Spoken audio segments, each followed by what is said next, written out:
Welcome back to Purcell Pavilion. Time now for Catching Up with Coach Brey, sponsored by Gatorade. What an impressive performance by your team against a team you hadn't beaten in 4 seasons.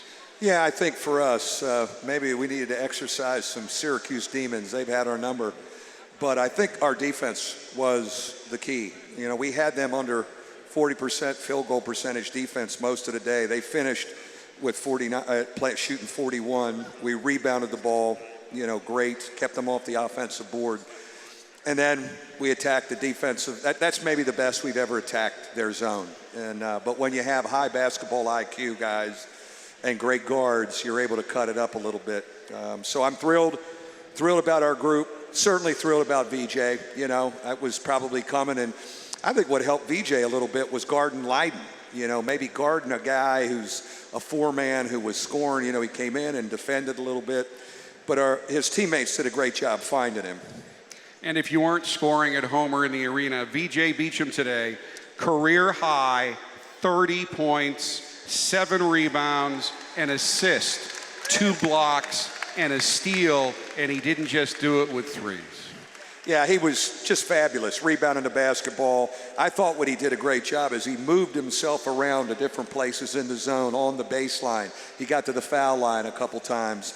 Bonzi's so good as a playmaking big guy at the foul line of a zone, and you need a good playmaking big at the foul line. But, again, 20 assists, 11 turnovers, that's kind of who we've been. We weren't that in Tallahassee. It was 18 and 18. So, I told them I need a 20 assist, 9 turnover night. They only had 2 more than we talked about. Well, Coach, you certainly knew you were coming in, going to play the 2-3 zone. What was the message to your team today attacking that thing? Yeah, it's hard for me to hear you guys, but understand that. But okay. Anyways, say that again? So you knew you were going to come in and play the 2-3 zone today. So what was the message to your team heading into this? Oh, yeah, I think for us, not to overanalyze it and cut, move against it, get touches at the foul line.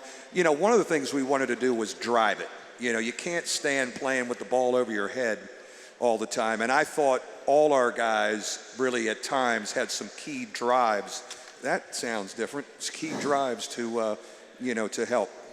Another guy I really want to talk about is Martinez Gebbin. People may not pay a lot of attention to what he's doing, but he's doing everything you want him to do. 17 minutes, he was 5 of 6 from the line. He's been a finisher around the hoop, 4 rebounds, and he's been a great screener for you as well. I'm not sure he can play better. He's played really well today. He was great getting behind their zone, giving us a physical presence defensively, rebounding. And, the one thing about all 3 of our big guys, and it's key no matter what defense you play, but it's really play against, that is, it's really important when you play against the zone. You got to have big guys that are good with the ball and good passers.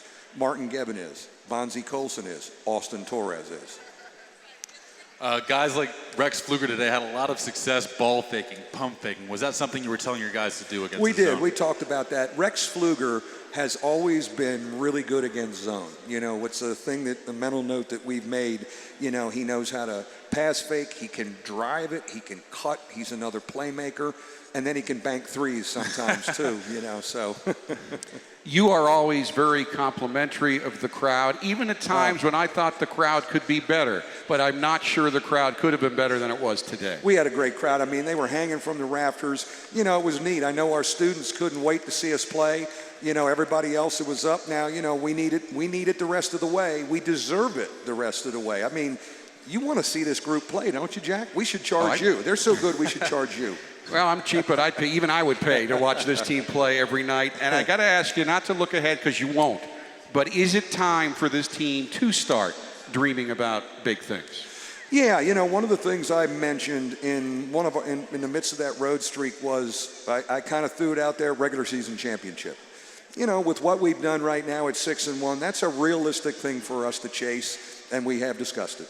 Now, again, I don't want to ruin your evening, but in terms of the need for the fans, and again, you had not beaten Syracuse in 4 years. Virginia has been not only your kryptonite, but Notre Dame's kryptonite. Notre Dame beat them once. And the guy that was the coach then was in the building today when they were number 1, and they beat him up in Chicago. Since that time, they have won every game, the last 8. Yeah, it's interesting. One of the things I mentioned at the end was, in a way, because Syracuse had won 4 in a row, I said, we kind of exercised one demon. We got another one coming Tuesday. Feel really good to get them. You know, the Virginia program is running at a high level, and it's a great challenge for us. But I know the upperclassmen in there that have never beaten them are very hungry at the opportunity to compete against them Tuesday, and we need our crowd just as good and ready to roll. Coach, thank you. Thanks. Congratulations. Thanks. Irish head coach Mike Brey. We're back with more on the post-game show delivered by UPS in a moment. You're listening to the Notre Dame Basketball Radio Network.